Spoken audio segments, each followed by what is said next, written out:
शाश्वादितचरणकमलचिन्मकरन्दाय भक्तजनमानसनिवासाय श्रीरामचन्द्राय वागीशाय यस्य वदने लक्ष्मीर्यस्य च वक्षसि यस्यास्ते हृदये संवित्तं नृसिंहमहं भजे। विश्वसर्गो विसर्गादि नवलक्षणलक्षितम् श्रीकृष्णाख्यं परं धाम जगद्धाम नमामि तत्।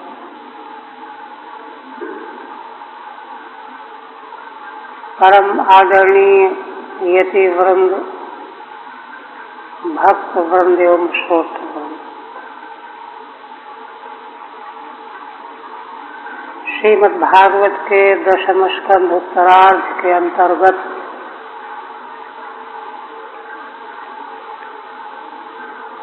वेद स्तुति प्रकरण के अनंतर महाराज परीक्षित ने भगवान से सुखदेव जी से प्रश्न किया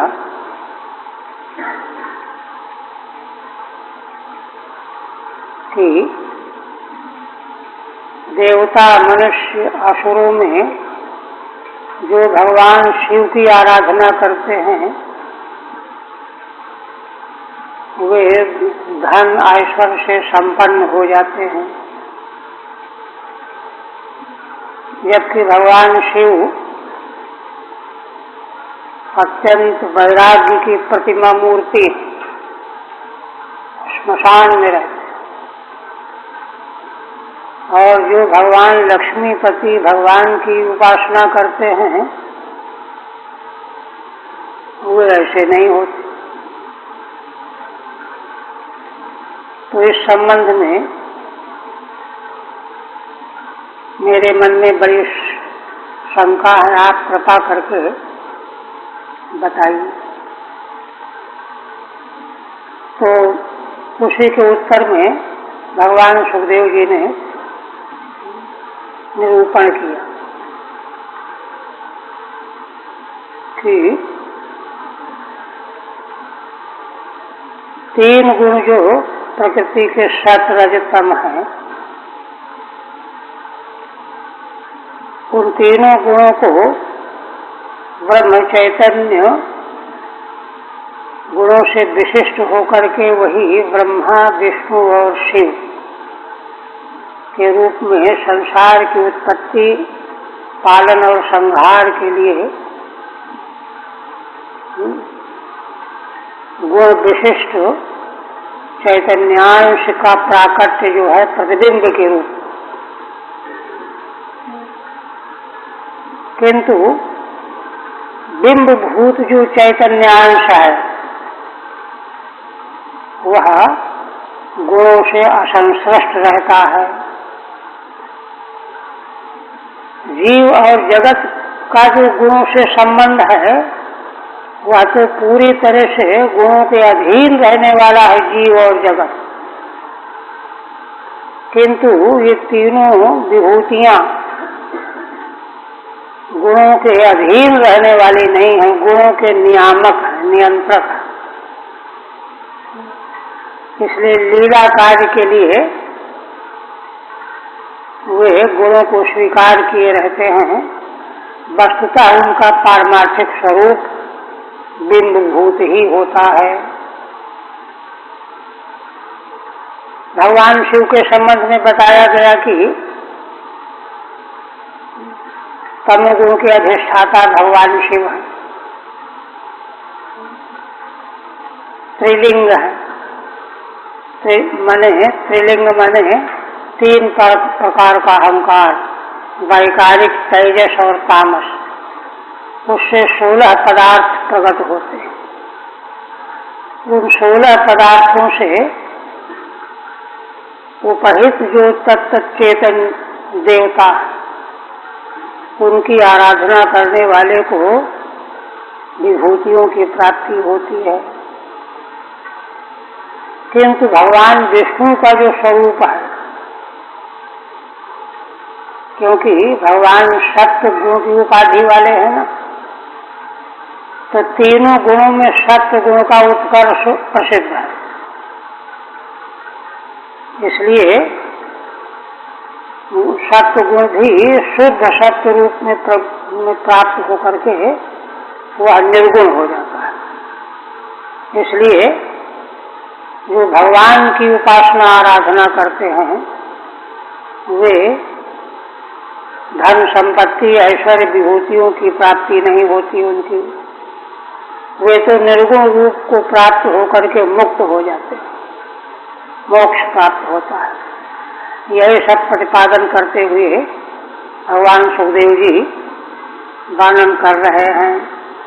8वें तक हुआ था ना।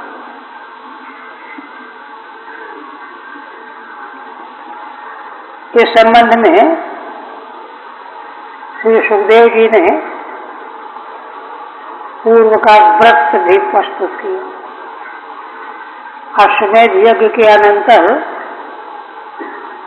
श्री युधिष्ठिर जी ने, जो इनके पितामह परीक्षित जी, तो उन्होंने भी यह प्रश्न किया था। तत्व जिज्ञासु लोग इस तरह के प्रश्न करते हैं तत्व की जिज्ञासा के लिए, तो उसके उत्तर में भगवान ने जो बात कही है उसी का प्रसंग चल रहा है।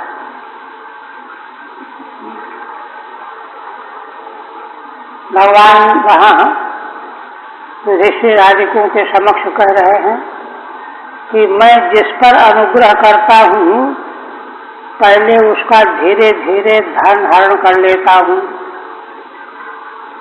जब उसका धन समाप्त हो जाता है तो उसके स्वजन बंधु बांधव भी उसका त्याग कर देते हैं। ततो धनम त्यजन्ते स्वजना दुख दुखितम, क्योंकि दुख के समय में परिवारिक जन स्वजन जो है आंसू पूछने के लिए होते हैं, किंतु उन्होंने भी ठुकरा दिया, हटाओ इसको, जब पैसा नहीं तो क्या करना है इसको साथ रख करके। इसलिए दुख पर दुख, इसको भगवान जो है अपना अनुग्रह करना है। श्रीधर स्वामी ने अपनी व्याख्या में बताया, रहस्य बताया इसका, कि जो संसार के विषयों में आसक्त तो नहीं है,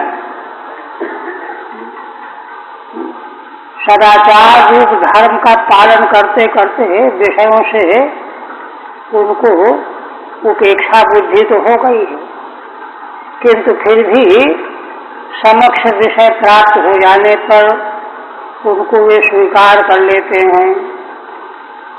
तो ऐसी स्थिति में उनकी सुरक्षा का उपाय क्या है? विषय उनसे दूर कर दिया जाए,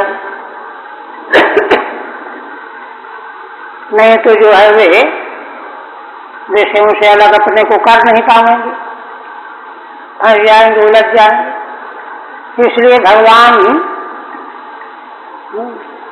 जो विषयों को त्यागना तो चाहते हैं किंतु त्याग कर नहीं पाते, तो उनको विषय उनसे दूर करके उनका कल्याण करते हैं।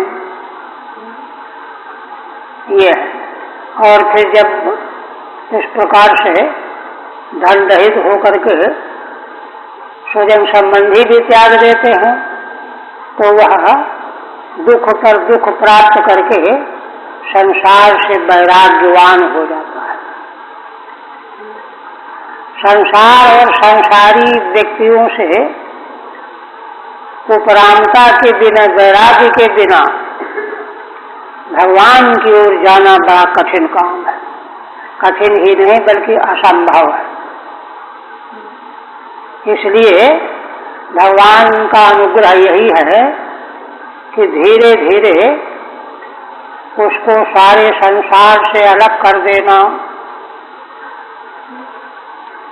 इसलिए भगवान जो है कहते हैं कि मैं जिस पर अनुग्रह करता हूँ उसका धन हरण कर लेता हूँ। फिर आगे सा यदा वितथोद्योगो निर्विण्ण स्यात् धने हया मत्परैः कृतमैत्रस्यो करिष्ये मदनुग्रहम्। भगवान आगे महाराज युधिष्ठिर को बता रहे हैं कि जब ऐसा होता है तो उसके स्वजन संबंधी आग्रह करते हैं, भाई कुछ तो करो, कोई दुकान करो, कुछ उद्यम करो, नौकरी करो। तो जब वह किसी उद्यम में लग जाता है तो भगवान कहते हैं कि उसका वह उद्यम भी मैं बेकस कर देता हूं। देखिए जीव कितना जो है नासमझ है कि राम करा चाहें सोई होई सिद्धांत है ये। भगवान जैसा करना चाहते हैं वैसा ही होता रहता है, किंतु मुसीबत मान करके भगवान से ही द्वेष करने लगता है। काल ही कर्म ही ईश्वर ही मिथ्या दोष लगा। भगवान ने हमारे साथ ये किया, काल ने मेरा ये कर दिया, गड़बड़ कर दिया, दैव ने मेरा ये कर दिया, उल्टा मूर्खता के कारण।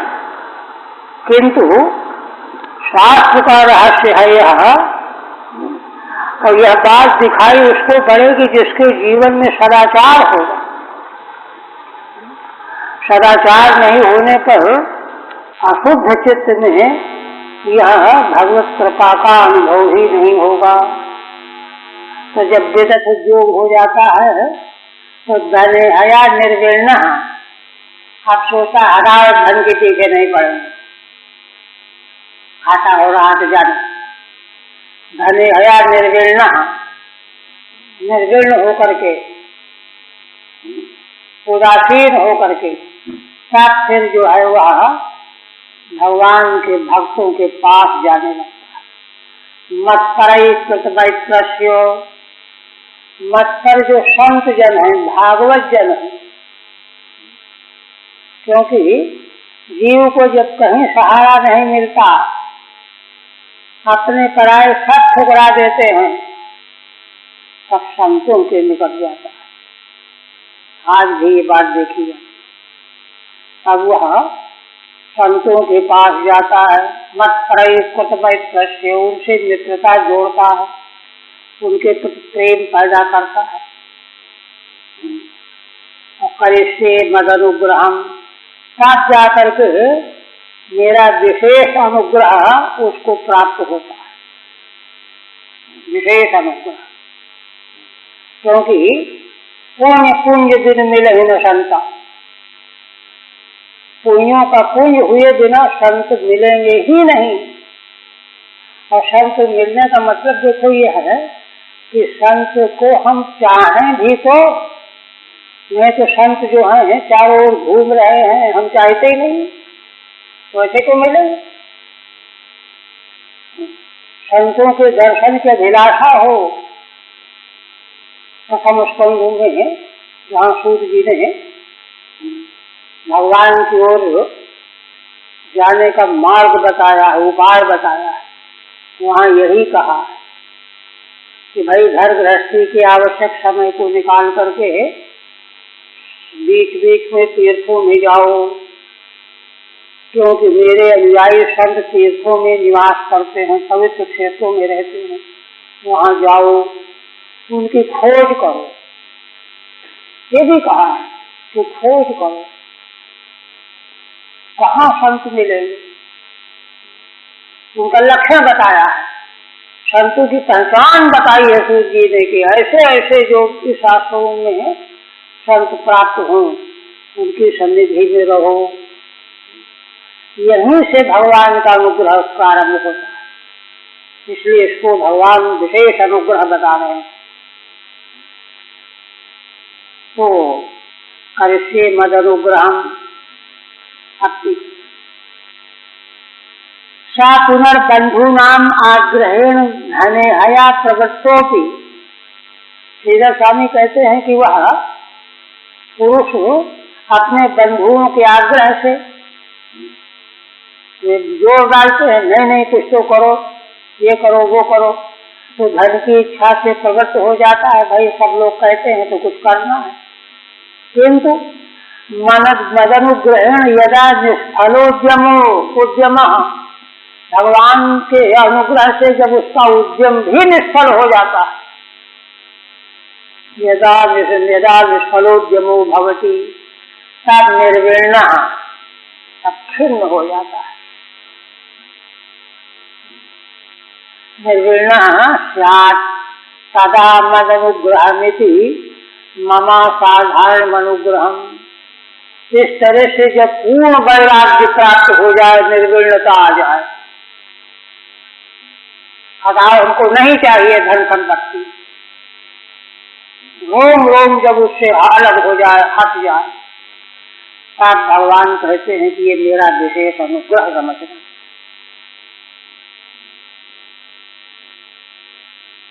मम असाधारण अनुग्रहम, भगवान का यह असाधारण अनुग्रह।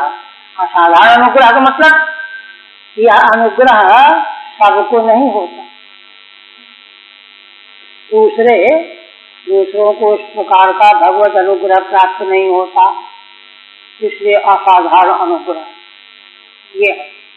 अभी तो माता कुंती ने भगवान से स्तुति करते हुए दुखों की याचना की। सोचिए, कौन ऐसा उपासक होगा कि अपने उपास से भगवान से दुख मांगने, किंतु यह जो भगवान के जो परम अनुग्रह के मूल्य को जो जानता, उनकी महिमा को जो सुनते सुनते उसमें प्रविष्ट हो गया है, वह जो है ऐसी याचना कर सकता है। ये बड़ा संतुलन शाश्वत तत्व तत्व जगत गुरु भवतः दर्शनम यच्छाद पुनर्भव दर्शनम। माता कुंती, पांडव, द्रौपदी, इनका जीवन ज्वलंत उदाहरण दृष्टांत है महाभारत। ऐसा जीवन कहाँ किसका है? सारा जीवन जो है क्लेश में बीता। और कुंती माँ की महिमा देखिए कि बाद में जब महाभारत का युद्ध समाप्त हो गया, राज्य प्राप्त हो गया, तो कहते एक अब तो मैं बन जाऊंगी। जैसे जो है रोने लगे कि माँ ये क्या कहती, अब तक तो हम आपकी सेवा ही नहीं कुछ कर पाए, तो हमारे लिए जीवन पर्यंत तो पीड़ा सहती रही, दुख भोगती रही, अब हमको शांति मिली, हम सेवा करेंगे, आपको कहती हो कि बन जाऊंगी। ऐसा कहते कहते देखिए उद्गार क्या निकल गया। असल में भगवान जो है रहस्य का निराकरण करना चाहते, उन्होंने माता के प्रति आदर भाव के आवेश में कहा कि यदि आपको बन ही जाने की बात थी तो हम लोगों को युद्ध में क्यों लगाया। ये निकल गया उनके मुंह से, आपने ही तो युद्ध में लगाया प्रोत्साहित करके। तो इसको सुन करके माता कुंती कहते हैं बेटा युधिष्ठिर, अगर तुम यह समझते हो कि मैंने तुमको युद्ध में इसलिए लगाया था कि तुम औरों पर विजय प्राप्त करके राज्य प्राप्त करोगे, तब मैं महारानी बन करके सुख भोगूंगी, तो तुमने मुझे जाना ही नहीं, तुमने मुझे समझा ही नहीं। संसार का यावत सुख सौगत महाराज पांडु के स्वर्गवासी हो जाने के क्षण ही सब मुझसे अलग हो गया, सब विदा हो गया। मैं तो अपने पूज्य पति की मिशन, जिस मिशन का संकल्प था उनका,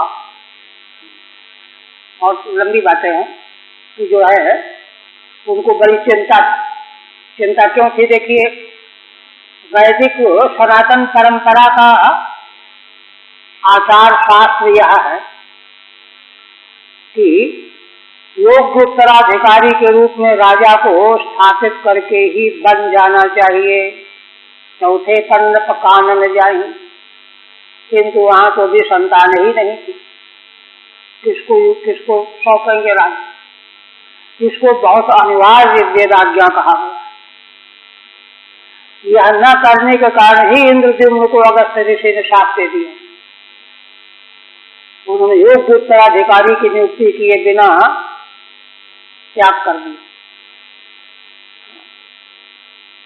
कि जो है भगवान का भजन ज्यादा मूल्यवान है, हटाओ छोड़ो, किंतु यह अपराध किया उन्होंने, इसलिए उनको दंड भोगना पड़ा। इतना अनिवार्य विषय, इसके लिए बड़े चिंतित थे। तब जो है उसी मिशन को उनके स्वर्गवासी हो जाने के बाद उसको पूरा करने का मैंने बीड़ा उठाया था। इसलिए मैंने सारे क्लेश सहन किए करते हुए तुम लोगों की परवरिश की, रक्षा की, और भगवान की कृपा अनुग्रह से वह मिशन पूरा हो गया। अब मुझे एक क्षण यहाँ नहीं रहना है, ऐसा कह करके चल। ऐसी तो वो कहती हैं कि विपदा संतु नाशा तत्व तत्व जगत गुरु। कितना बड़ा अंतर है। जीव तो एक क्षण दुख बर्दाश्त नहीं कर सकता, लेकिन वो विपत्ति धर्म के मार्ग पर चलने वाले के लिए, जो धर्म के मार्ग पर चलने में उसको विपत्ति क्यों आएगी? वो तो खा रहा है, पी रहा है, चोरी कर रहा है, झूठ बोल रहा है, हत्या कर रहा है, लूट खसोट कर रहा है, तो उसको दुख क्यों आएंगे? धर्म के मार्ग पर चलने वाले को दुख भोगना पड़ता। तो इसलिए भगवान का यह अनुग्रह है। माने धर्मात्मा लोग धर्म के मार्ग पर चलते हुए दुख की मांग करते हैं, क्योंकि दुख जब उनके जीवन में आता है, कोई अपराध तो करते नहीं है, तो भगवान की याद आती है। तो भगवान की याद आने के कारण दुख प्यारा लग रहा है। भवतो दर्शनम यस्याद पुनर्भव दर्शनम। यहाँ पर भगवान परम अनुग्रह करके, वहां तो उन्होंने मान की, यहाँ परम अनुग्रह करके अपने अनुग्रह के प्रभाव से उसको ऐसी परिस्थिति पैदा कर दी कि संसार से उसको वैराग्य हो गया। तब संतों के शरण में गया और वहां उसको मेरी प्राप्ति हुई। तद ब्रह्म परमं सूक्ष्मं चिन्मात्रं सदनंतकम् अतो मां सुदुराराध्यं हित्वा ज्ञान भजते जना। भगवान कहते हैं कि उन संत महापुरुषों के पास जाकर के, उनके चरणों में पहुंच करके उसको क्या मिलेगा? तो कहते हैं कि तद ब्रह्म परमं सूक्ष्मं, परम ब्रह्म सूक्ष्म परम ब्रह्म की उसको प्राप्ति हो जाती है, जो चिन्मात्र सच्चिदानंद स्वरूप है। सत और अनंत और चित, सच्चित आनंद रूप परम सूक्ष्म, उसकी प्राप्ति हो जाती है। माने संसार से पूर्णतया वैराग्य के बिना संतों की प्राप्ति नहीं, और तब तक भगवान का अनुग्रह नहीं, और तब तक परब्रह्म की प्राप्ति भी संभव नहीं। इतना बड़ा फल है। अतो मां सुदुराराध्यं हित्वा ज्ञान भजते जना। भगवान कहते हैं कि किंतु बात यह है कि मेरी आराधना बहुत ही क्लिष्ट है। मैं सुदुराराध्य हूँ। सु और दो उपसर्ग हैं। भगवान की आराधना बहुत कठिन है, गुरु है ना। इसलिए मेरी आराधना का त्याग करके सामान्य लोग दूसरे देवताओं का भजन करते हैं। हित्वान्यान भजते जन, ठीक है, तमेवा, उसी को कहते तद ब्रह्मेति। अतः पश्चात भी मोक्ष मरोचरण। इसलिए है ना, जो संसार में आसक्त हैं, वैराग्य जिनको नहीं है, वे दुख भोगते हुए भी मोक्ष उनको रुचिकर नहीं होता। वे तो संसार के पदार्थों की ही खोज में लगे रहते हैं, वे भगवान की आराधना नहीं करना चाहते। अत्यासक्तो जन इत्यर्थ, क्यों? संसार और संसार के पदार्थों में वे अत्यंत आसक्त हुआ करते हैं। अच्छा, तब फिर वे कहाँ जाएंगे? ततस्थ आशुतोषेभ्यो लब्ध राज्य श्रियोद्धता मत्ता प्रमत्ता वरदान विस्मरन्त्यवजानते।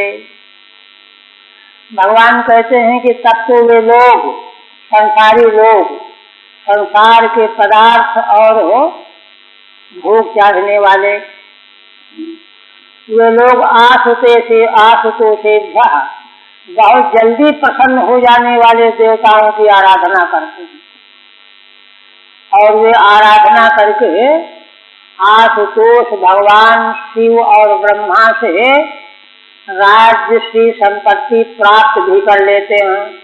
ऐसा नहीं कि उनको मिलती नहीं, लब्ध राज्य श्रियोद्धता, किंतु उसका फल क्या होता है? राज्य श्री प्राप्त करके उद्धत हो जाते, उद्दंड हो जाते, कुमारगामी बन जाते हैं। मत्ता प्रमत्ता वरदान विस्मरन्त्यवजानते, वे इतने मतवाले प्रमादी हो जाते हैं कि जिनके द्वारा उनको वरदान मिला हुआ है उन्हीं का तिरस्कार करने लगते हैं। वरदान विस्मरन्त्यवजानते, जिनसे सब कुछ प्राप्त हुआ है उनको भूल जाते हैं, उनका तिरस्कार करने लगते हैं। ये कितना बड़ा अनर्थ है। ठीक है नहीं, यह भगवान के वक्तव्य का उल्लेख करके अब आगे भगवान सुखदेव जी एक इतिहास के द्वारा इसको स्पष्ट करने जा रहे हैं। कहते हैं कि राजन देखो, शाप प्रसादोरीसा ब्रह्म विष्णु शिवादय सद्य शाप प्रसादोंगो शिवो ब्रह्मान चाच्युता। हे राजन, साथ देने में और प्रसन्नता में, प्रसन्न हो जाने में, तीनों भगवान शिव ब्रह्मा विष्णु तीनों समर्थ हैं। चाहे जो वरदान दे सकते हैं, चाहे जिसको साथ दे सकते हैं, किंतु इन तीनों में भगवान विष्णु न तो जल्दी प्रसन्न होते हैं, और साथ जो साथ तो शायद इन्हें किसी को नहीं दिया, साथ तो देते ही नहीं, और प्रसन्न भी नहीं होते, जल्दी प्रसन्न भी नहीं होते और साथ भी नहीं देते। किंतु ब्रह्मा और शिव ये जल्दी प्रसन्न भी हो जाते हैं और साथ भी नाराज भी हो जाते हैं। सद्य साप प्रसादोंगो शिवो ब्रह्मान चाच्युता। भगवान शिव और ब्रह्मा जी बहुत जल्दी साफ और प्रसन्न हो जाते हैं, किंतु अच्युत भगवान ऐसे नहीं, जल्दी प्रसन्न भी नहीं होते और साफ भी नहीं देते। एक देवी इतिहास स्फुटयतु माह, इसी रहस्य को इतिहास के द्वारा स्पष्ट करने के लिए कहने लगे। सात प्रसादयोरिति ब्रह्मा चैत्यन्वय, भगवान शिव और ब्रह्मा जी दोनों जल्दी प्रसन्न भी होते हैं और रुष्ट भी होते हैं, किंतु भगवान विष्णु ऐसे नहीं। कहते हैं कि अस्तुदाहरन्ति मम इतिहासं पुरातनम वृकापुराय गिरसो भरम दत्वाप संकटम। देखो राजन, इस संबंध में एक पुरातन इतिहास सुनाया जाता है। वह इतिहास कैसा है? वृकासुराय गिरसो भरम दत्वाप संकटम। वृकासुर नाम का असुर था, उसको भगवान शिव ने वरदान दे दिया, उसको वरदान दे करके संकट मोल ले लिया। यह इतिहास जो है बड़ा प्राचीन है। इतिहास के माध्यम से रहस्य को खोलने जा रहे हैं। द्रको नामासुरः पुत्रः शकुने पति नारदम् दृष्ट्वा सुतोषं पप्रच्छो देवेषु त्रिषु दुर्मतिः। भगवान सुखदेव जी कहने लगे कि देखो राजन, द्रक नाम का एक असुर था, ये शकुनी का पुत्र था, शकुनी का पुत्र था द्रकासुर। वह एक दिन जा रहा था, रास्ते में नारद जी दिखाई पड़ गए, तो उनको नमस्कार प्रणाम करके उनसे एक प्रश्न पूछने लगा। दृष्ट्वा सुतोषं पप्रच्छो देवेषु त्रिषु दुर्मतिः। भगवान सुखदेव जी कहते हैं कि राजन, उसने क्या प्रश्न पूछा? श्री नारद जी को नमस्कार प्रणाम करके कहा कि भगवान कृपा करके ये बताइए मुझे कि तीनों देवों में जल्दी प्रसन्न होने वाले कौन है, आशुतोष कौन है? आप बताओ, मैं उन्हीं की आराधना करके वरदान पाना चाहता हूँ। देखिए क्या प्रश्न किया। तो कहते हैं कि ऐसा प्रश्न उसने क्यों किया? दुर्मति, उसकी मति बिगड़ी हुई थी। शकुने पुत्र सा आह देवं गिरसम उपाधावासु सिद्ध्यति योल्पाभ्याम गुणदोषाभ्याम आसु तुष्यति कुप्यति। देखिए देवर्षि नारद जी ने स्पष्ट कर दिया, बता कोई प्रश्न करे तो उसको उत्तर देना भी चाहिए और स्पष्ट देना चाहिए। सचा सा आह देवं गिरसम उपाधावासु सिद्ध्यति। अरे भाई प्रकाशुर, तुम भगवान शिव की आराधना करो, वो बहुत जल्दी तुम पर प्रसन्न हो जाएंगे, तुम सिद्धि प्राप्त कर लोगे, उनकी आराधना करो, है ना। क्यों? योल्पाभ्याम गुणदोषाभ्याम, साफ बता दिया दोनों तरह की बात। वो थोड़े से गुण से प्रसन्न भी हो जाते हैं और थोड़े ही दोष से रुष्ट भी हो जाते हैं। आप तुष्यति कुप्यति, संतुष्ट भी होते हैं और कुपित भी हो जाते हैं।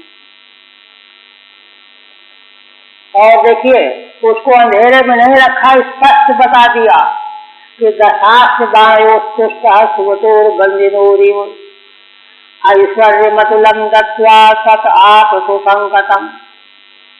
हाँ, तुमको मालूम नहीं होगा, मैं जानता हूँ। हाँ, दशास्त्र माने रावण, 10 मुख वाला, बाणासुर, इन दोनों ने भगवान शिव की आराधना की, है ना। और आराधना बंदियों की तरह से, बंदी जनों की तरह से, बड़े भाव से विभोर होकर, डूब कर आराधना करने मात्र से भगवान प्रसन्न हुए और उनको अतुलम ऐश्वर्यम दत्वा, अतुलनीय ऐश्वर्य दे दिया रावण और बाणासुर। किंतु इसके बाद भगवान शिव उन्हीं से संकटग्रस्त भी हो गए। तत् आप तो संकटम, वरदान न दिया होता तो ये मुसीबत उनको न आती, तो उनसे संकट भी उनको मालूम आ गया। श्रीधर स्वामी कहते हैं सुसंकटम आप, कौन संकट आया भगवान शिव को? तो रावण ने एक बार कैलाश ही वो उखाड़ लिया, पुराणांतर में घटना आती। उमा भगवती घबरा गई, वो तो नंदी ने जो है प्रतिरोध की, नंदी से भगवती उमा घबरा गई, क्या हो प्रणय हो रहा क्या, ये संकट। और उधर बाणासुर से क्या संकट हुआ कि भगवान को पुरपालक बना, आपको हमारी रक्षा करनी पड़ेगी, इस तरह चौकीदारी, ये संकट। अब वरदान दे चुके थे तो उसको मना कैसे कर, ये संकट। अतुलित ऐश्वर्य दे करके उन्हीं दोनों से भगवान शिव को संकट भेजना पड़ा। किंतु कैसे आशुतोष, कि स्वभाव उनका बदला नहीं, इसलिए नारद जी कहते हैं जल्दी तुम सिद्धि चाहते हो तो उन्हीं की आराधना करो। इत्यादि षष्ठमसुरा उपाधावत् स्वगात्रतः केदार आत्मप्रज्ञेन जुवानो अग्निमुखम हरम। श्री नारद जी का उपदेश पा करके वह वृकासुर तुरंत लग गया। उनकी आज्ञा से वह असुर केदार क्षेत्र, केदाराक्ष शिव क्षेत्र है, वहां जाकर के अग्नि में भगवान शिव की आराधना उसने आरंभ की। भगवान की उपासना आराधना के जल, अग्नि, सूर्य, पृथ्वी, ये सब जो है एकादश स्कंध में अधिष्ठान बताए गए। इन अधिष्ठानों में भगवान की आराधना करनी चाहिए, हृदय में भी। तो वह केदार क्षेत्र में जाकर के भगवान शिव की आराधना करनी। अग्नि स्वरूप, अग्नि स्वरूप को अग्नि अधिष्ठान मान करके अग्नि ही भगवान शिव का स्वरूप है, उनकी पूजा अर्चा करने लगा। और कहते हैं कि किस तरह से किया, उपाधावत् स्वगात्र का केदार आत्मप्रज्ञेन जुह्वानो अग्निमुखम हरम।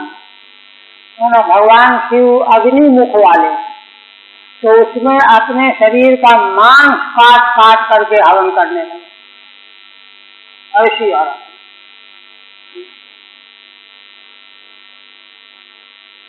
इस प्रकार की आराधना उसने आरंभ की। स्वगात्रतः उपाधावत्, अपने शरीर के अंगों से आराधना करने लगा। कथम आत्मप्रज्ञेन स्वमांसेन जुह्वानयति, अपने शरीर के मांस को काट करके हवन कर रहा था, करता हुआ।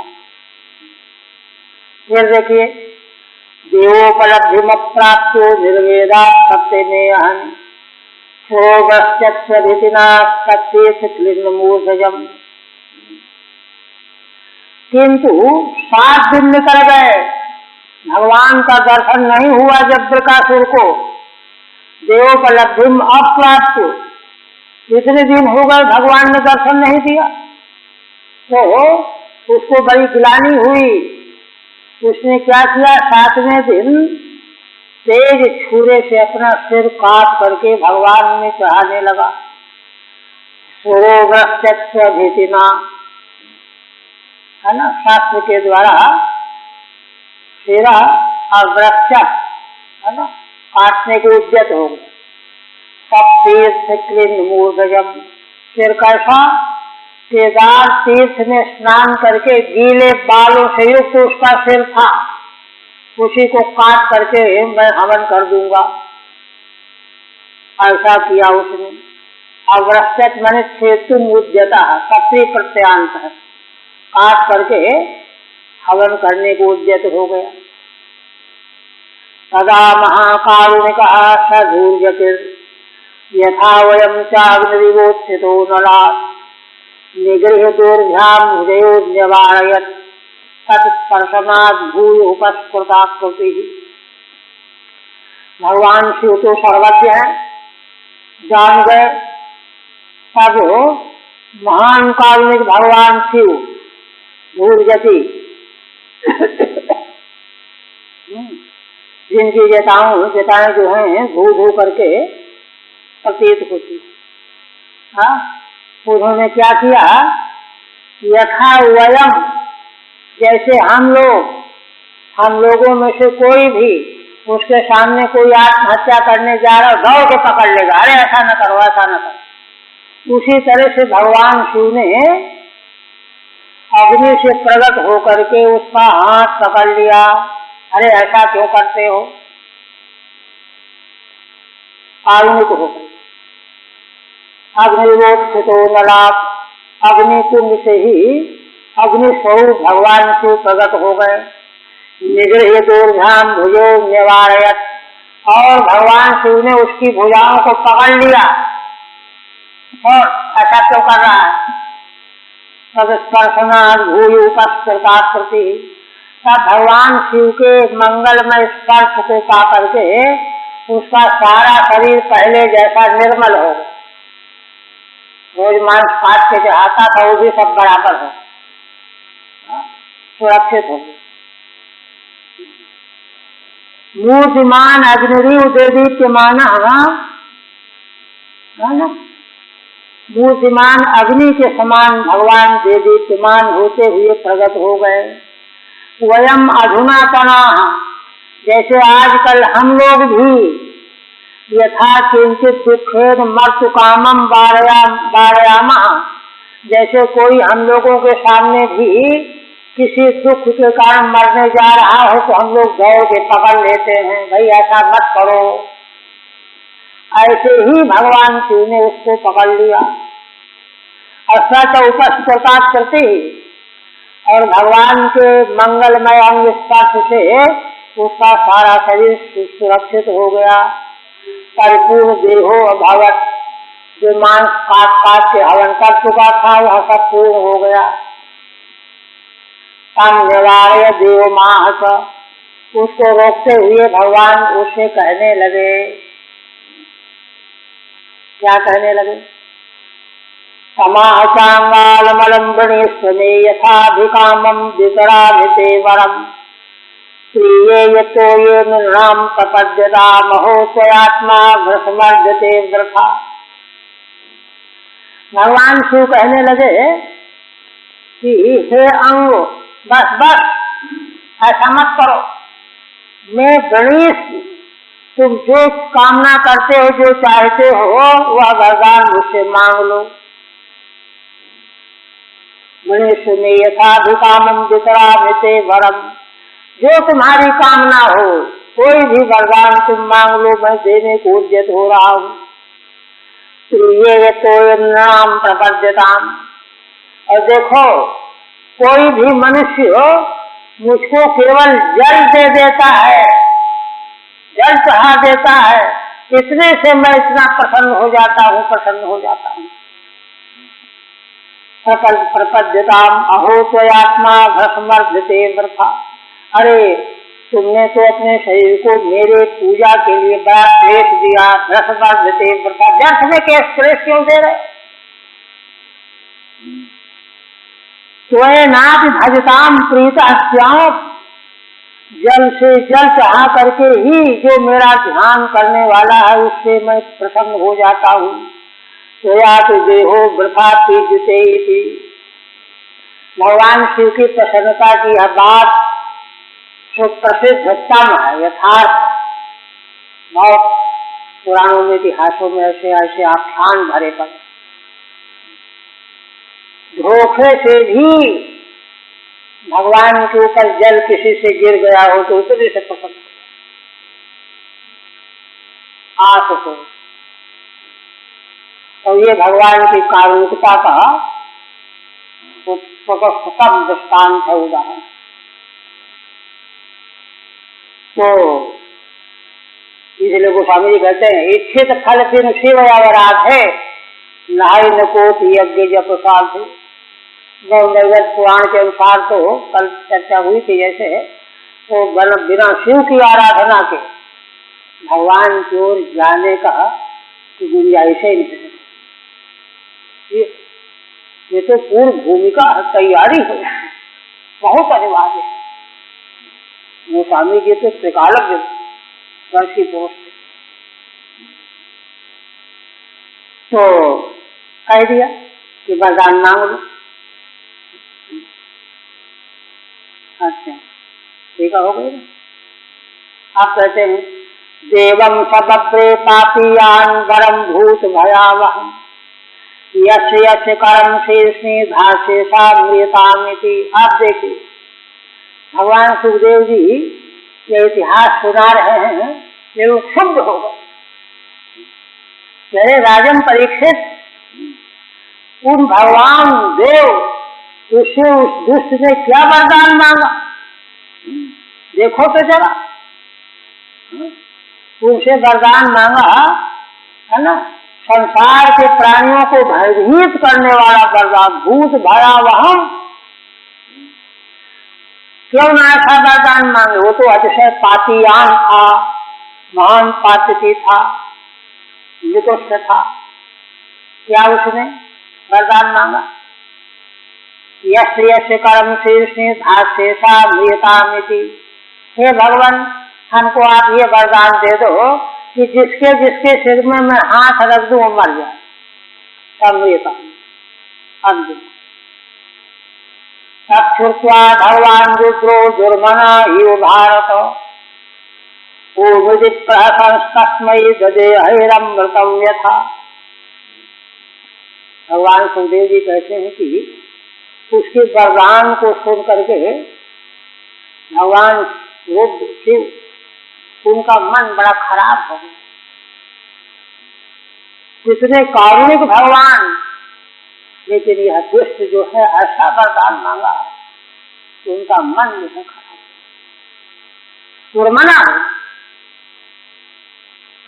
किंतु फिर सोचा कि चलो अब वचन दे दिया है तो देना ही है।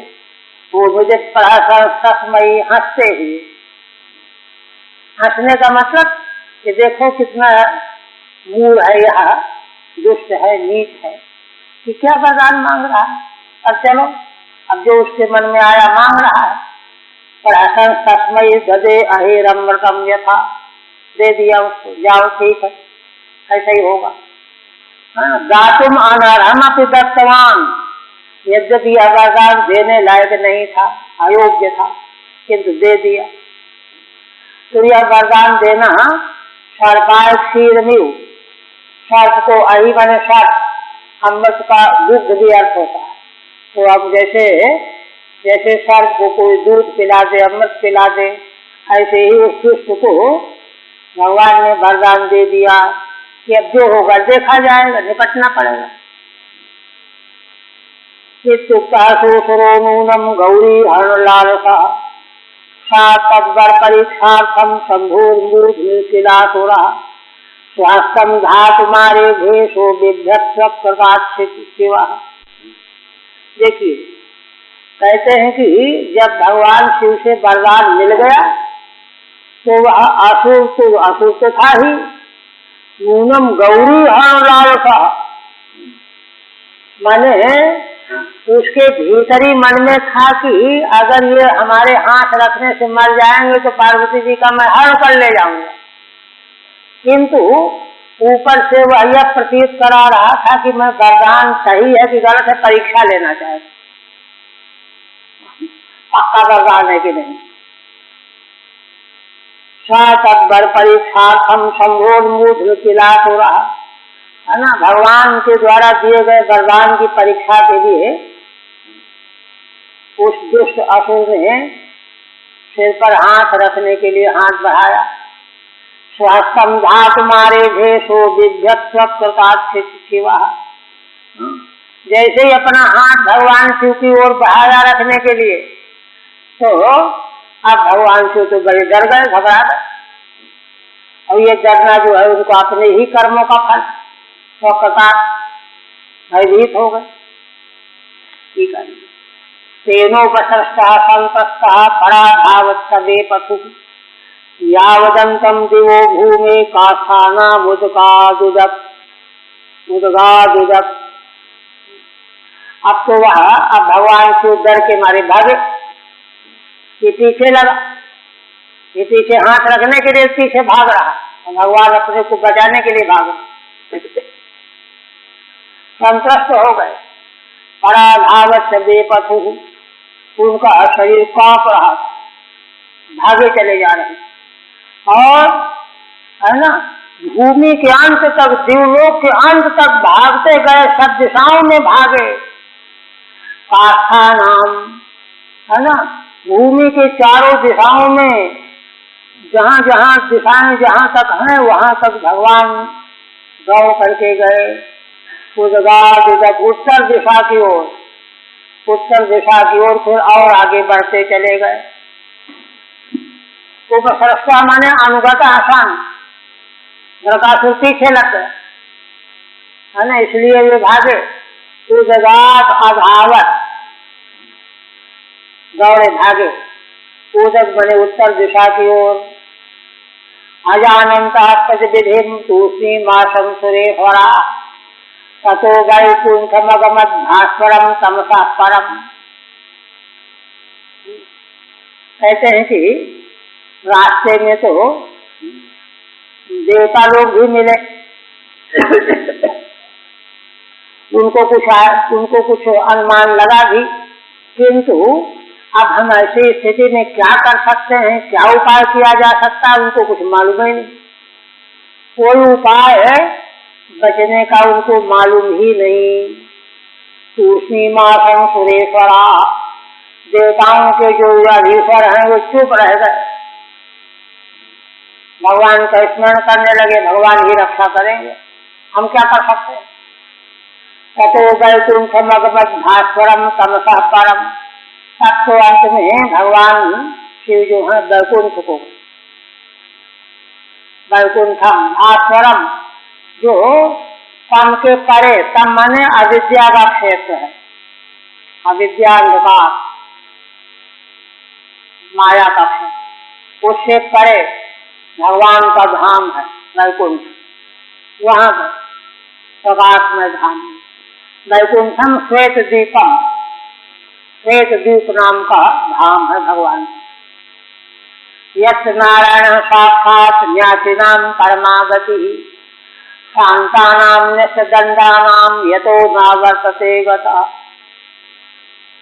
उस वैकुंठ धाम में जहाँ भगवान नारायण निवास करते हैं, जो साक्षात न्यासियों की परम गति है, न्यासी बने सन्यासी, सन्यासियों की भगवान परम गति हैं। शांतानां निष्दंडानां यतो न वर्तते गतः, जो शांत हो चुके हैं, जिन्होंने संसार में जीव मात्र को है ना दंड देने का विचार त्याग दिया है, न्यस्त दंड है, अभय दान करने वाले, उन सन्यासियों की भगवान परम गति हैं। वहाँ पहुँच करके फिर कोई भी यहाँ लौट करके संसार में नहीं आते, उस धाम को गए। माने भगवान शिव को मालूम पड़ गया कि भगवान के अलावा कोई उपाय नहीं है इस विपत्ति से बचने का। तम तथा व्यसनम दृष्ट्वा भगवान ब्रजनार्दनः दूरात् प्रत्युदयात् भूत्वा बतको योग माया। भगवान सुखदेव जी कहते हैं कि ब्रजनार्दन भगवान, ब्रजिन माने दुखों का नाश करने वाले जो भगवान, ब्रजिन माने दुख, क्लेश, दुख हंता, अपने भक्तों के दुखों का नाश करने वाले जो भगवान। समझ गए, देख करके समझ गए। तम तथा व्यसनम दृष्ट्वा, भगवान शिव अपने ही दिए हुए वरदान के कारण विपत्ति में पड़ गए हैं, ये सब समझ गए बात। दूरात् प्रत्युदयात् भूत्वा बतको योग माया। अब समझ करके भगवान दूर से ही समझ करके योग माया से एक बालक ब्रह्मचारी का रूप बना लिया और चल पड़े योग माया, है ना। ठीक है, कम बकासुरम, बकासुर को देखा, और तथा व्यसनम ताकत व्यसनम यश तम, है ना, और उधर भगवान शिव जी को भी देखा, जिनको इतना बड़ा व्यसन दुख पड़ा हुआ। ब्रजनार्दनो दुख हंता, दुख नाश करना है। दूरता एवं दस्वा मेखलाद भी उपलक्षिता प्रत्युदयात्, दूर से ही देख करके भगवान चल पड़े। भगवान भक्त का दुख दूर करने में विलंब नहीं करते। प्रहलाद जी के लिए विलंब हो गया था तो क्षमा मांगने लगे, इतना क्लेश सहन करना पड़ा। बस प्रहलाद, मुझको देर हो गई, मुझे जल्दी आना चाहिए था, तुम क्षमा कर देना। विष्णु पुराण ऐसे कारुणिक भगवान। गोस्वामी जी देने पत्रिका में कहते हैं, जो भगवान ऐसे कारुणिक हैं उनको छोड़ करके तुम कहाँ भटक रहे हो, इधर उधर भटक रहे हो। तो कहते हैं कि दूर से ही भगवान ने उपाय निकाल लिया, ब्रह्मचारी का देश बना करके पहुंच गए। बतुको योग माया, बतुक बन करके बालक ब्रह्मचारी 8 वर्ष के, बामन भगवान की तरह, है ना। मेखला जिन दंडा तेजसाग्निवज्ज्वलन, भगवान बतुक वेश में मेखला, अजिन, मृगचर्म, दंड, कमल की माला और तेज से अग्नि की तरह से प्रज्वलित हो रहे थे भगवान के अंग प्रत्यंग। अभिवादयामासो च तम कुशपाणिर्विनीतवत्, ऐसा वेश बना करके पहले ही जा करके उस दुष्ट व्रतासुर को अभिवादन किया भगवान को। देखिए, माया करने के लिए नमस्कार किया, क्योंकि माया से ही तो उस पर जो है अधिकार होगा। अभिवादयामास्य तम कुशपाणिर्विनीतवत्, हाथ में कुशा लिए हुए थे विनम्र की तरह से। ब्रह्मचारी को जो है श्रेष्ठ लोगों को नमस्कार कर लेना चाहिए, शास्त्र कहता है। तो किया। श्री भगवान वास, आप भगवान उससे व्रतासुर से बात करने लगे। साकुने महाभवान व्यक्तम शांता किम दूरमागता, क्षणम विश्रम्यताम पुरुषः आत्मायम सर्वकाम भुक्। अब देखिए भगवान की बात, भगवान कितने कारुणिक, अपने भक्त की रक्षा के लिए भगवान को कुछ भी कहने में किसी भी तरह से कोई हिचकिचाहट नहीं हुई। साथ में, है ना, उसके पिता का नाम ले रहे हैं। पिता का नाम लेने से होगा कि हमारे पूर्वों से परिचित हैं। हे शकुनी के पुत्र शाकुने, आपको देखने से मुझे लग रहा है कि आप बहुत थके हुए हैं, है ना। भगवान श्रांत व्यक्तम, साफ दिखाई दे रहा है कि आप थके हुए हैं। कि दूर मागता, क्या बड़ी दूर से आ रहे हैं क्या? कहाँ से आ रहे हैं जरा बताइए तो। और क्षण विश्रम्यताम पुंसा, अरे थोड़ी देर एक क्षण विश्राम तो कर लीजिए। पुंसा आत्मायम सर्वकाम भुक्, क्योंकि देखो ये आत्मा माने शरीर, जिस शरीर को इतना थका रखा है आपने, अरे यह शरीर तो सारी कामनाओं का दोहन कराने वाला है, सुख इसी से तो मिलेगा। इसको इतना क्यों क्लेश दे रहे हो, थकाए रहे हो? विश्राम तो कर लो थोड़ी देर। ये कहा ठीक है। व्यक्तम निश्चितम किम किमर्थम, किस लिए इस शरीर को इतना क्लेश दिया जा रहा है? आत्मा जो है सर्व पुरुषार्थ हेतु, यह तो सारे पुरुषार्थों का साधन है, हेतु है। अतो माँ पीड़यति, इसलिए इसको अधिक पीड़ा नहीं देनी चाहिए। ऐसे कहा, भगवान का एक वाक्य ही लट्टू कर दिया।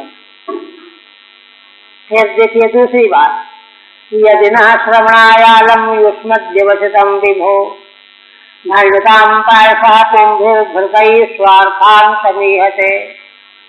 देखो, अगर कोई बात तुम्हारे भीतर वैसी हो जो सुनाने लायक हो, श्रवण कराने लायक हो, तो तुम्हारे मन में क्या वर्तमान है, तुम जो है उसको बताओ भण्यताम।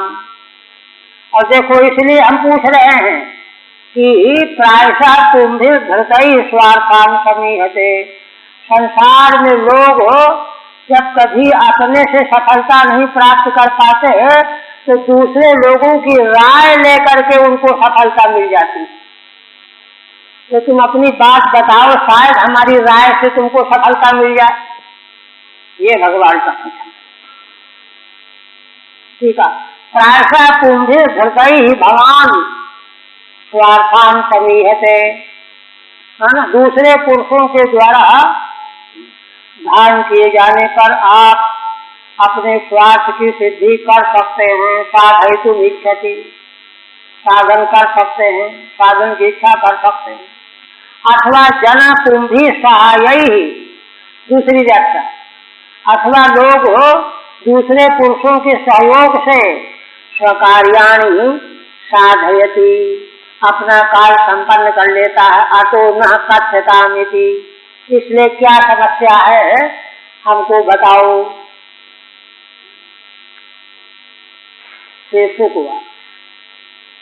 हाँ, भगवान सुखदेव जी कह रहे हैं, एवं भगवता प्रस्थो वजसामृत वर्षुणा घटकल्मो ब्रवीत तस्मै यथा पूर्वमनुष्ठितम्। देखिए, भगवान सुखदेव जी कहते हैं कि भगवान ने जब इस प्रकार से पूछा उससे, भगवान की वाणी अमृत बरसरी वाणी थी, अमृत बरस रहा था, उसको सुन करके वो लट्टू हो गया। घटक्लमा, उसकी सारी थकावट जाती रही और भगवान से सारा रहस्य बता दिया खोल कर। तस्मै अब्रवीत यथा पूर्वम अनुष्ठितम, है ना, पूर्व में मैंने क्या क्या किया सब बताया। एक दिन देवर्षि नारद जी से मैंने पूछा था कि जल्दी कौन भगवान प्रसन्न होते हैं, तो उन्होंने शिव जी को बताया, तो बस मैं चला गया, ऐसे ऐसे आराधना करने लगा। और इस तरह से जब ऐसा हुआ, मैंने ये वरदान मांग ली, अब मैंने ये करना चाहा, ये है बात, बता दी। अच्छा, श्री भगवान वाच, आप भगवान क्या कहते हैं देखो। कहते अच्छा, एवं चेत तद्वाक्यम न वयम शब्द धीमहि। देखो शाकुनी जी, अगर ऐसी बात है जैसा तुमने बताया है, तो भाई हम तो शिव जी की बात पर भरोसा नहीं करते, ना वयम शब्द धीमहि। देखिए क्यों, कारण बता रहे, यो दक्ष साक्षात पैशाच्यम प्राप्त प्रेत पिशाचराट। अरे क्या तुमको मालूम नहीं है क्या, इनको दक्ष ने साथ दे दिया है, पिशाच भाव को प्राप्त हो गए हैं और प्रेत पिशाचों के राजा बन करके रहते भी हैं। एक ये बात तुमको मालूम नहीं, इसलिए ऐसे व्यक्ति की बात का क्या विश्वास। पैशाच्यम माने पिशाचा नाम वृत्ति, पिशाच वृत्ति को प्राप्त होगा। अच्छा, इस पर भी अगर तुमको संदेह हो कि नहीं नहीं ऐसा तो नहीं होना चाहिए, तो मैं बताता हूँ, यदि वह तत्र विश्रम्भो धाम दानवेन्द्र जगत गुरौ तरिहंगा सुस्वशिरसि हस्तम्य से प्रतीयताम। हे दानवेन्द्र, संबोधन है, अगर भगवान शिव जगत गुरु पर तुमको विश्वास अभी भी बना हुआ हो, तो एक काम करो, जल्दी से जल्दी अपने सिर में हाथ रख के देख लो, है ना, हस्तम स्वशिरस न्यस्य प्रतीयताम, पता चल जाएगा भी। अपना हाथ अपने ही सिर पर रख करके परीक्षा कर लो, देखिए ये कह दिया भगवान। यज्ञ सत्यम बच संभो कथंचित दानवर्तम तदैनम जह्य सद्वाचम न यद रक्तानृतम पुनः। लेकिन देखो एक बात सुनो, अगर परीक्षा करने के बाद ये तुमको मालूम पड़ जाए कि शिव जी की वाणी असत्य है, वरदान गलत है, इसी तरह से सिद्ध हो जाए, तो देखो तुम दानवीर हो, तब एक काम करना पड़ेगा तुमको, क्या, सदैनम जह्य सद्वाचम, ये झूठ बोलने वाले शिव को वध कर देना। एनम असद्वाचम जही, झूठ बोलने वाले शिव जी का वध कर डालना। न यद वक्तानृतम पुनः, क्योंकि जिससे आगे चल करके फिर किसी को झूठ बोल करके धोखा न दे सके। दूसरे संक्षिप्त शब्दों में भगवान ने माया मोहित करके उससे भगवान शिव की रक्षा कर दी। यद यथा वक्ता भविष्यति, फिर न झूठ न बोले। इत्थम भगवतश्चित्तैर्वचो भी साकुटे फलैः भृंगधीर विस्मृत शीर्षेषु हस्तम कुमतिर्व्यधा। कहते हैं भगवान सुखदेव जी की इस प्रकार से भगवान के चित्र विचित्र वाणियों के द्वारा जो अमृतमय शब्दावली की वाणी थी, सुपेशलई मधुर भिन्न धीर विस्मृत शीर्षे, उसकी बुद्धि भिन्न हो गई, विदीर्ण हो गई, वह विस्मृत हो गया, भूल गया, और तुरंत कुत्सित बुद्धि वाले ने तुरंत अपना हाथ अपने सिर पर रख लिया। सुहस्तम कुमतिर व्यधात चित्तैर्भ्रामकैः सुपेशलैः अतिरम्यैः, भगवान के वाक्य भ्रामक थे, भ्रम में डालने वाले थे। क्यों? सुपेशलैः, भगवान की शब्दावली अत्यंत रमणीय थी, जिसमें मालूम पड़ता था कि इसमें झूठ का तो अंश हो ही नहीं सकता। इतने रमणीय वाणी भगवान बोल रहे थे, उसी से उसका चक्कर हो गया। अतिरम्यैः भिन्न धीर भ्रंशित मति, उसको विश्वास हो गया कि ये ठीक कहते होंगे, झूठ भर डाल दिया है, ऐसा उसको पक्का हो गया। अब फौरन उसने रख दिया सिर में, हाँ है ना। अथा पतत भिन्न सिरा वज्राहति वक्षणात्, जय शब्दो नमः शब्द साधु शब्दो भवद्दीवी। जैसे उसने हाथ रखा उसका सिर फट गया, वज्र से आहत की तरह सिर फट गया, गिर पड़ा नीचे एक क्षण, है ना। अब तो जय जयकार होने लगी, जय शब्दो नमः शब्द साधु शब्दो भवद्दीवी। जय हो, भगवान को नमस्कार है, नमस्कार है, साधु साधु, बहुत अच्छा हुआ, बहुत अच्छा हुआ, जिससे मारा गया। जो पुष्पर्षाणी हते पापे द्रकासुरे, देवर्षि चित्त गंधर्वा मोचिता संकटात् शिवा। भगवान की मंगलमयी लीला का दर्शन करके देवता, ऋषि, चित्त, गंधर्व, है ना, सब भगवान के ऊपर फूलों की वर्षा करने लगे। पापी प्रकाशुर को मरा हुआ देखा, जैसे ही अपने ही पाप से मरा, देवता, ऋषि, चित्त, गंधर्व सब भगवान के ऊपर फूलों की वर्षा करने लगे, और मोचिता संकटात् शिवा, है ना, भारी संकट से भगवान से मुक्त हो गए थे। मुक्तम गिरिशमभ्याः भगवान पुरुषोत्तम, अहो देव महादेव पापोयम स्वेन पापमना।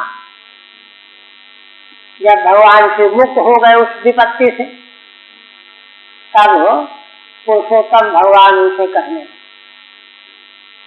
अरे कितने आश्चर्य की बात है, हे देव।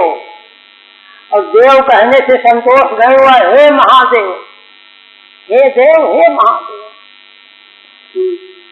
पापोयम स्वेन पापमना, यह पापी अपने पाप से ही मारा गया।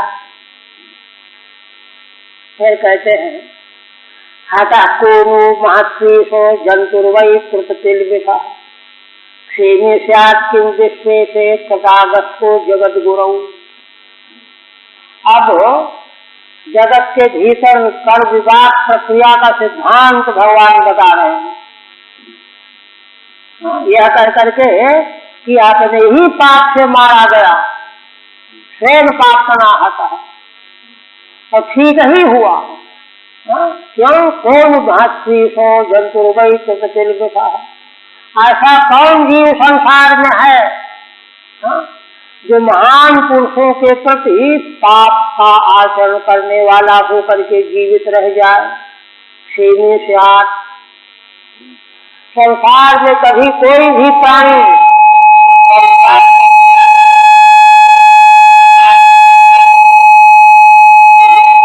किसी प्रकार से भी वह जीव महान पुरुषों का अपराध करने वाला सुख शांति से जीवित नहीं रह सकता। इस परिपाक प्रक्रिया के सिद्धांत का फल हुआ है इस समय। क्षेमी स्यात् किम विश्वेशे कृतागतो जगत गुरु। भगवान कहते हैं कि यह बात तो महान पुरुषों के लिए है, किंतु भगवान शिव तो भगवान महादेव, उनका अपराध करके भला कहाँ कैसे कोई जीवित रह सकता? मुद्गत न्याय से भगवान शिव का अपराध करने वाला तो जीवित रह ही नहीं सकता। देखिए भगवान शिव की महिमा पिछले चतुर्थ स्कंध में जहाँ दक्ष का प्रसंग है वहाँ व्यक्त हुई है। क्या व्यक्त हुई? पीछे यज्ञ तो विध्वंस हो गया था, कथा सब जानते हैं। फिर देवताओं ने जब ब्रह्मा जी के पास जाकर के निवेदन किया तो ब्रह्मा जी ने सभी देवताओं के साथ जाकर के भगवान शिव को पसंद, भगवान शिव स्वयं चल करके साथ यज्ञ सुरक्षित हुए और जो जो ब्रह्मा जी ने मांग की सब हो। दक्ष भी जो है बकरे का सिर लगा दिया गया, जीवित देखने लगे भगवान शिव को देखा तो उस समय उनको अपनी अपनी बेटी कन्या सती देवी के मृत्यु की याद आ रोने लगे। अपनी कन्या के नाश की याद करके बिलख बिलख करके रोने लगे और दूसरी ओर भगवान शिव की कारुण्यता का चिंतन करके भाव दुर्बल हो गए। स्तुति करना संक्षिप्त 5-7 श्लोकों की स्तुति है उनकी, तो वहाँ उन्होंने बहुत सारी बातें कही है। माने वैदिक सनातन परंपरा के आकाश सिद्धांत वहाँ प्रस्तुत किए गए। जैसे देखिए एक तो ये कि भगवान शिव जो वेद मार्ग का अनुसरण करने वाले ब्राह्मण, वे चाहे जैसा जीवन व्यतीत कर रहे हों, चाहे जैसे गड़बड़ सड़बड़ हो, किंतु उनकी सदा रक्षा किया करते हैं। वहाँ दृष्टान दिया जैसे चरवाहा गायों को चराने के लिए ले जाता है जंगल में, सतर्क रहता है अस्त्र शस्त्र लेकर के, कोई गड़बड़ न करे हमारे गायों को, ऐसे ब्राह्मण की रक्षा किया करते हैं चाहे ब्राह्मणा भाषा ही क्यों नहीं। ये कार्य मिलता यह वर्णन करके कहते हैं कि देखिए जब व्यक्ति निष्पाप हो जाता है ना, अंतःकरण जब शुद्ध हो जाता है, अभी तो उनमें पहले अभिमान ईर्षा ये सब विकार थे, इसलिए भगवान को समझ नहीं पाए। अब दंड होने से शुद्ध हो गए, शुद्ध होकर के उनको सब ठीक ठीक दिखाई देने लगा। कहने लगे कि यह जो है दुनिया कुछ भी समझे कि भगवान ने दंड दिया है, मुझे दंड नहीं दिया, भगवान ने अनुग्रह किया है। क्यों? देखिए शुद्ध अंतःकरण में यथार्थ बोध क्या होता है। यदि भगवान शिव ने यह दंड न दिया होता यज्ञ विध्वंस आदि का, तो जो अपराध जो पाप मेरे द्वारा हुआ था उसके लिए करोड़ों कल्पों तक मुझको नरकवास करना पड़ता। किंतु भगवान शिव ने अनुग्रह करके दंड देने से वह नरकवास मुझको बचा दिया। ये उद्गार भगवान की महिमा ये है, शिव की महिमा। तो उन भगवान शिव का कोई अपराध करे तो कल्याण से कैसे रह सकता है। कदागतो जगत गुरु, यह सब कहने के बाद देखिए यहाँ भगवान शिव की परम महिमा और भगवान विष्णु की परम महिमा की लीलामयी महिमा, क्या वही कहते हैं अंतिम। एवं अव्याकृतो शक्तिदन्वतः परस्य साक्षात् परमात्मनो हरे गिरित्र मोक्षम कथयित शृणोति वा विमुच्यते संस्कृतिभिस्तवा तथारिभिः। भगवान सुखदेव जी सर्वज्ञ हैं, वे निष्कर्ष बता रहे हैं। भगवान के लीला चरित्रों को असल में मनमाने ढंग से अर्थ नहीं लगा लेना चाहिए। कई लोग जो है क्या करते हैं, भगवान शिव और भगवान विष्णु के लीला चरित्रों में अपनी खोपड़ी खपाने लगते हैं, समीक्षा करने लगते हैं। ये बहुत बड़ी भूल है, अपराध है। भूल ही नहीं, अपराध। ये तो महान कारक शक्तियां हैं, इनसे बढ़ के थोड़ा कुछ। अब उनको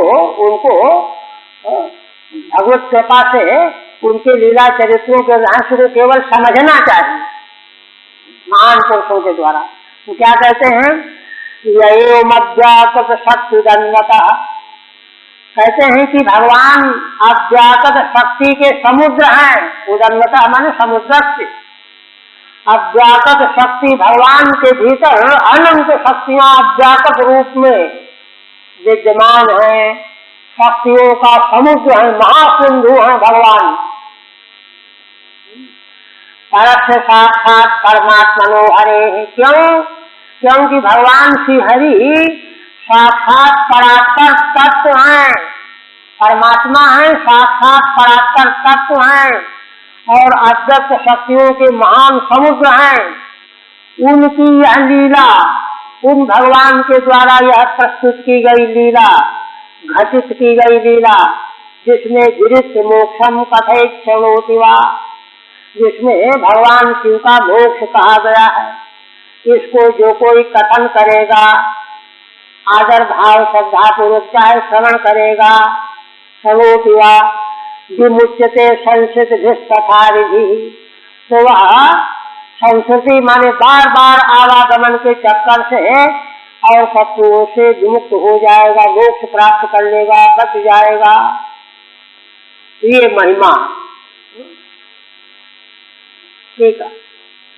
अव्याकृत शक्ति दंडता, भगवान अव्याकृत शक्ति के समुद्र हैं। वांग मनसा गोचर शक्ति समुद्र से, अव्याकृत माने वाणी और मन से अगोचर जो शक्तियों के समुद्र हैं भगवान। उनकी यह लीला गिरित मोक्षम शिव गोचर रूपम चरित्रम संस्कृत भिर नाना योनि संचारैहि, इसका जो श्रवण करता है, कीर्तन करता है, तो नाना योनियों में संचार के संचरण से। हरि ओम तत्सत भागवती महापुराण। अच्छा, भक्त संकट मालोक्यो कृपा पूर्ण हृदम्बुज गिरित्रम चित्र वाक्यात्तु मोक्षया मास केशव। देखिए श्रीधर स्वामी भाव विभोर हो करके क्या कहते हैं,